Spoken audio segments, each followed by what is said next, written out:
नमस्कार मित्रों। Indian politics channel में एक बार फिर हम बात करेंगे आज दिल्ली चुनाव को लेकर। दिल्ली में वैसे कहा जा रहा है कि आम आदमी पार्टी और बीजेपी में बहुत तगड़ी टक्कर है, लेकिन बदलते हालातों के बीच में एक नई चीज उभर के सामने आ रही है कि बीजेपी से ज्यादा आम आदमी पार्टी कांग्रेस को लेकर बहुत ज्यादा सतर्क है, क्योंकि दिल्ली विधानसभा प्रचार के दौरान कई बार कांग्रेस और आम आदमी पार्टी के जो कार्यकर्ता हैं, नेता हैं, वो आमने सामने आ जाते हैं और जिससे स्थितियां बहुत विकट हो जाती हैं। और दोनों का अपना, कांग्रेस का 2014 तक बहुत अच्छा, 13 तक जनाधार था और धीरे धीरे वो जनाधार कांग्रेस ने छीन लिया। लेकिन 10 साल केजरीवाल की सरकार के बाद अब एंटी इनकम्पेंसी जो है वो धीरे धीरे नजर आ रही है और आम आदमी पार्टी के नेता ये समझते हैं कि जो इनका वोटर है वो बीजेपी के पास नहीं जाएगा, वो सीधे जाएगा कांग्रेस के पास। उसमें अल्पसंख्यक, दलित वोटरों की संख्या सबसे ज्यादा है। 2 हफ्ते के चुनाव प्रचार के दौरान आम आदमी पार्टी के नेताओं ने कई बार कांग्रेस को 0 बताया है और आप आरोप लगाती है कि बीजेपी के साथ मिलकर विधानसभा का कांग्रेस चुनाव लड़ रही, जबकि संभव ऐसा होता दिखता नहीं, क्योंकि बीजेपी पूरे अपने एक्शन मोड में आ ही चुकी है।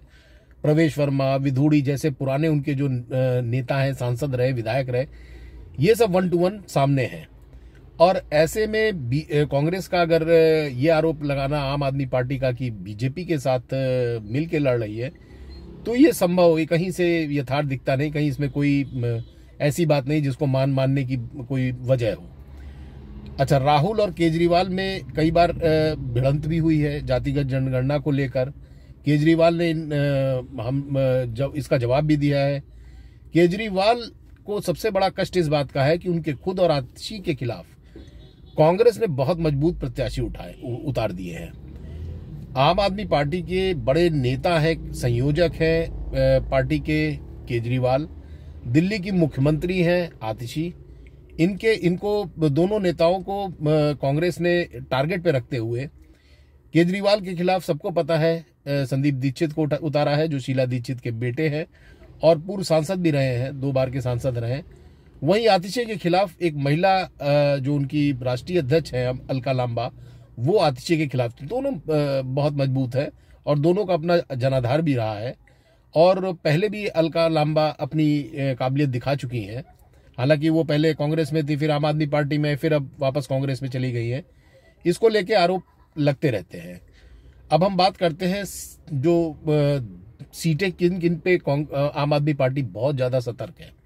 देखिए, 70 सीटों की जो विधानसभा है नई दिल्ली की, उसमें 10 सीट ऐसी है जहां पे आम आदमी पार्टी को सीधे सीधे कांग्रेस से खतरा नजर आ रहा है, जिसमें कांग्रेस पार्टी और कांग्रेस पार्टी के जो विधायक का चुनाव लड़ रहे हैं, प्रत्याशी जो हैं, उसमें ओखला, चांदनी चौक, बादली विधानसभा है। इसके साथ ही ओखला के कांग्रेस के पूर्व विधायक आसिफ अहमद खान की बेटी हैं अरीबा खान, ये बहुत मजबूती से चुनाव लड़ रही है और इनको लोकल समर्थन भी प्राप्त है। इनके पिता चूंकि पूर्व विधायक रह चुके हैं और वो पार्षद भी थे पहले, तो उनका क्षेत्र में एक अच्छी पकड़ है चूंकि अल्पसंख्यक समुदाय से आने के कारण, और वहां पे उनका एक जनाधार है और लोग उनको एक उसमें पसंद कर रहे हैं। अब बात करते हैं दिल्ली के पूर्व अध्यक्ष जेपी अग्रवाल के बेटे मुदित अग्रवाल, आपके उम्मीदवार पुरनदीप सिंह साहनी है और इनके खिलाफ वो चांदनी चौक से इनको उतारा गया है। पुरनदीप सिंह चांदनी चौक से जो मौजूदा विधायक प्रहलाद सिंह साहनी के बेटे हैं। बादली से कांग्रेस के अध्यक्ष देवेंद्र यादव आम आदमी पार्टी के अजय यादव के खिलाफ लड़ रहे हैं। इसके अलावा मुस्लिम बाहुल सीटें जैसे बाबरपुर, सीमापुरी, सीलमपुर, मुस्तफाबाद, मटिया महल, बल्ली मारन, करावल नगर में आम आदमी पार्टी को इस बात का डर है कि कांग्रेस उसे तगड़ा झटका दे सकती है। अच्छा, इसके चलते बीजेपी को बहुत फायदा होने की एक उम्मीद नजर आ रही है। आम आदमी पार्टी के एक वरिष्ठ नेता ने इंडियन एक्सप्रेस से बताया कि हमारे लिए यह चिंता की बात नहीं कि कांग्रेस कितनी सीटें जीतेगी, हमको इस बात का ये है कि कितना सीट कांग्रेस का शेयर कितना बढ़ता है।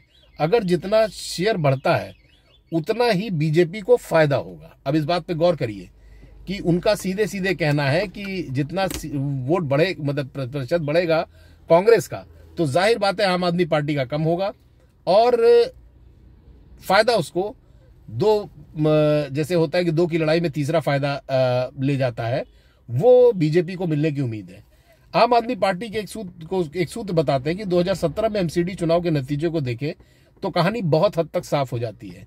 2015 के विधानसभा चुनाव में आम आदमी पार्टी को 54% वोट मिले थे, जबकि कांग्रेस को सिर्फ 10%। लेकिन कांग्रेस ने 2 साल बाद यानी 2017 में जो एमसीडी चुनाव हुए उसमें 21% वोट हासिल किए, जबकि आम आदमी पार्टी का वोट शेयर गिरकर 26% हो गया। तो अब इस चीज को आप आंकड़ा देखिए। आम आदमी पार्टी ये मानती है कि बीजेपी के वोट में सिर्फ 4% का इजाफा हुआ है, लेकिन उसे एमसीडी चुनाव में जीत उसने हासिल कर ली थी। तो विधानसभा चुनाव पे ध्यान रख, अगर आप उसको देखें कि आम आदमी पार्टी के लिए कितनी कठिन डगर है, तो आम आदमी पार्टी के लिए विधानसभा 2015-2020 से बहुत हद तक बिल्कुल अलग है। वह दिल्ली में 50 से, अगर मान लीजिए वह 50 सीट भी जीतती है तो उसके लिए अच्छी स्थिति होगी, आम आदमी पार्टी की बात कर रहा हूं। लेकिन इससे कम सीट मिली तो पार्टी नेतृत्व पे फिर प्रश्न हो जाएगा और नेतृत्व की मुश्किलें बढ़ेंगी। जाहिर बात है कि विधायक अपनी ताकत दिखाने के लिए फिर विद्रोह भी कर सकते हैं, वो अपनी डिमांड भी कर सकते हैं, क्योंकि सीटों का संख्या कम रहेगी। तो उस हिसाब से केजरीवाल के लिए जो और दल अपने विधायकों को तरह तरह के प्रलोभन देते हैं, रोकते हैं, उसमें कितना वो सफल रहते हैं ये देखा जाएगा। क्योंकि सीटें कम होंगी तो फिर आपस में किसको मंत्री बना रहे हैं, कई तरह की चीजें होती हैं जो एक पॉलिटिकल माना जाता है।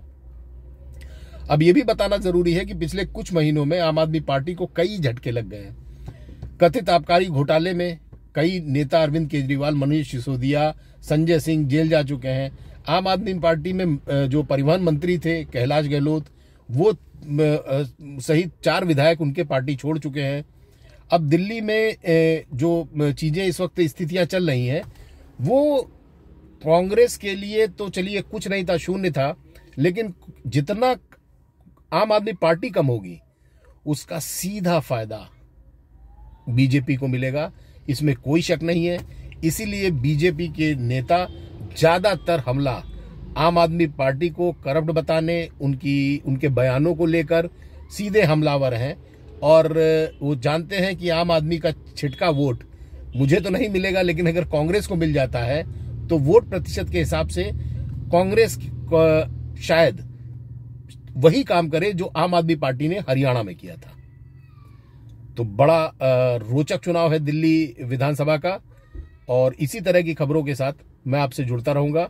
देखते रहिए इंडियन पॉलिटिक्स। अपने दोस्तों के साथ, अपने सब रिश्तेदारों के साथ इस चैनल को आप शेयर करिए और आप इसके चैनल को आगे बढ़ाने के लिए सब्सक्राइब करिए, लाइक करिए, शेयर करिए। नमस्कार जी।